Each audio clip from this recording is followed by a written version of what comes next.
അതെ, ഈ ഒരു ഐറ്റം ഉണ്ടെങ്കിൽ നിങ്ങൾക്ക് സുഖമായിട്ട് ഒരു പ്ലേറ്റ് ചോറ് മുഴുവനും വയ്ക്കും.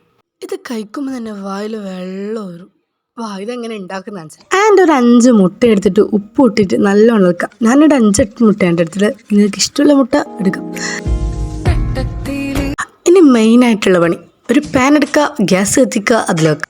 നെക്സ്റ്റ് ആവശ്യത്തിന് ഓയിൽ ഒഴിച്ചു കൊടുക്കുക. ഈ പൊട്ടിച്ച് വെച്ച മുട്ട അതിൽ ഒഴിച്ചു കൊടുത്തിട്ട് നല്ലോണം മിക്സ് ചെയ്ത് കൊടുക്കുക.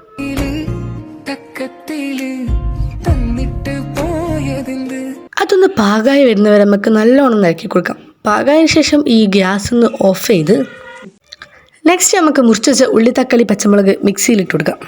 പിന്നെ അതിലേക്ക് ഇഞ്ചി വെളുത്തുള്ളി പേസ്റ്റ്, കുറച്ച് മഞ്ഞപ്പൊടി, കുറച്ച് മുളക് പൊടി. നെക്സ്റ്റ് നമുക്കിതൊന്ന് അടിച്ചിട്ട് വരാം. പിന്നെ ഇവിടെ അടിച്ചിട്ട് വന്നിട്ടുണ്ട്. തുറക്കുമ്പോൾ ഒരു സ്മെല്ല് ഒന്ന് വേറെ തന്നെ. നെക്സ്റ്റ് നമുക്ക് ഗ്യാസ് കത്തിക്കുക, ആ പാൻ തന്നെ വെക്കുക.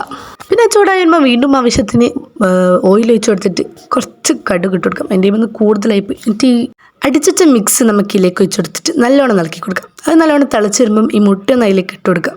അപ്പം നമ്മൾ ഇത് എന്താണെന്ന് പറയേണ്ടത് എനിക്കറിയില്ല. മുട്ട മസാല ഇവിടെ റെഡി ആയിട്ടുണ്ട്. ഇതിപ്പോൾ നമുക്ക് ചോറിൻ്റെ കൂടെ സെർവ് ചെയ്ത് കഴിക്കാം. മുട്ടക്കറി മാത്രമാക്കി മടുത്തവരാണോ നിങ്ങൾ? അപ്പോൾ ഇതൊന്ന് ട്രൈ ചെയ്ത് നോക്കാം. സൂപ്പറായിട്ടുണ്ട്. എല്ലാവരും ഒന്ന് ട്രൈ ചെയ്ത് നോക്കാം. ഒരു പണിയില്ല, 2 മിനിറ്റിലെ കാര്യമല്ലോ. ഞാൻ പിന്നെ ചോറിൻ്റെ കൂടെ കഴിച്ചത്, ചപ്പാത്തിൻ്റെ കൂടി ഒന്ന് ട്രൈ ചെയ്ത് നോക്കാൻ ജസ്റ്റ് എടുത്ത് കഴിച്ചതാണ്.